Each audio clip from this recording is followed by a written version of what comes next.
Bonsoir, je me trouve devant la Chambre des représentants alors que le Premier ministre Alexander De Croo vient de terminer la présentation de sa nouvelle réforme du marché du travail.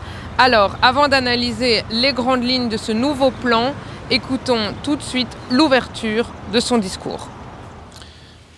Il est venu le temps des nouveaux investissements et des réformes ambitieuses. Nous avons tiré les leçons de la crise que nous venons de traverser et c'est pourquoi cette réforme du marché du travail, nous l'avons faite en collaboration avec celles et ceux qui prennent soin de nos existences. Celles et ceux dont le travail a été invisibilisé et dévalorisé depuis tant d'années à cause de systèmes capitalistes, sexistes et racistes desquels il faut absolument sortir. Mais non, mais pas du tout. Un peu quand même, on peut un tout petit peu rêver. Mais non, il a parlé d'entreprise, de punir les malades longue durée. C'est ça le plan. Et pas de se préoccuper des gens qu'on a applaudis pendant le confinement, de tous ces métiers, des infirmiers, des infirmières, des aides-soignantes, des aides familiales, des puéricultrices, tous ces métiers qui sont liés à ce qu'on appelle en anglais le care. Mais au fond, pourquoi? Pourquoi c'est pas ça le plan? Pourquoi on change pas de logique? Pourquoi, malgré la prise de conscience de l'importance de ces métiers pendant le confinement, ils restent invisibilisés et mal reconnus?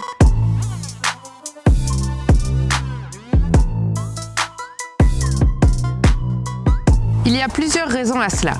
Une des raisons est que le travail capitaliste est organisé de manière raciste et sexiste.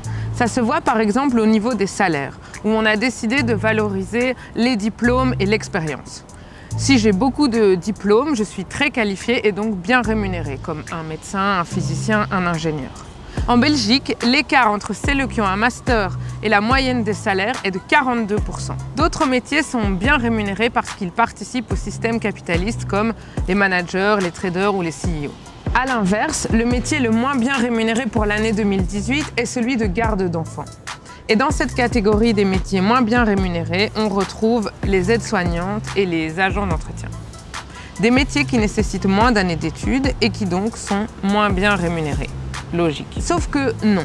Entre une puéricultrice et un chauffagiste, c'est plus ou moins les mêmes exigences en termes de formation et d'apprentissage. Pourtant, une puéricultrice restera toujours moins bien rémunérée qu'un chauffagiste. Alors que doit-on comprendre? Qu'on accorde plus d'importance à notre chaudière qu'à nos enfants? Financièrement, oui. On considère que les compétences nécessaires pour s'occuper des enfants sont naturellement présentes chez les femmes et n'ont donc pas besoin d'être payées, mais que par contre, pour s'occuper d'une chaudière, il faut des compétences spécifiques qu'on rémunère correctement. Alors que franchement, pour s'occuper d'enfants, il faut des compétences spécifiques. En fait, c'est lié à ce qu'on appelle la division genrée du travail, qui s'appuie sur deux principes complémentaires. D'un côté, il y a la division du travail, les métiers d'hommes, les métiers de femmes. De l'autre, il y a la hiérarchie du travail. Les métiers d'hommes ont plus de valeur que les métiers de femmes. Cette logique s'appuie sur l'idée que les femmes auraient des dispositions naturelles à exercer des métiers liés aux soins des autres, là où les hommes seraient meilleurs dans les métiers où prime la réflexion, la construction. Pourtant, ces dispositions ne sont pas du tout innées. Ce sont des choses qui ont été développées dès l'enfance avec des jeux qui reposent par exemple sur la construction pour les petits garçons, comme les Lego, les mécanos, ou sur le soin pour les petites filles, comme les poupées ou les Barbies. Une autre séparation existe entre les métiers exercés par des personnes blanches et les métiers exercés par des personnes racisées et des personnes sans papier. Au croisement de ces discriminations, on retrouve les femmes racisées et notamment les travailleuses sans papier qui sont très souvent exploitées. Une mesure que le gouvernement aurait pu prendre, c'est régulariser les travailleurs et les travailleuses sans papier ou réduire collectivement le temps de travail tout en gardant le même salaire. Bon, et nous, que peut-on faire? Au niveau individuel, on peut reconnaître et valoriser ce travail de soins, rémunéré ou non, qui est effectué par les personnes autour de nous. On peut réfléchir à comment on va mieux se le répartir au sein des collectivités, au sein des familles. Au niveau collectif, pareil, reconnaître, mieux partager.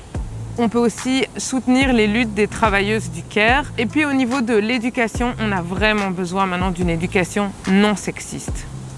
Au niveau du travail, il faut arrêter de se concentrer sur la performance et la rentabilité pour se recentrer sur le soin et l'humain.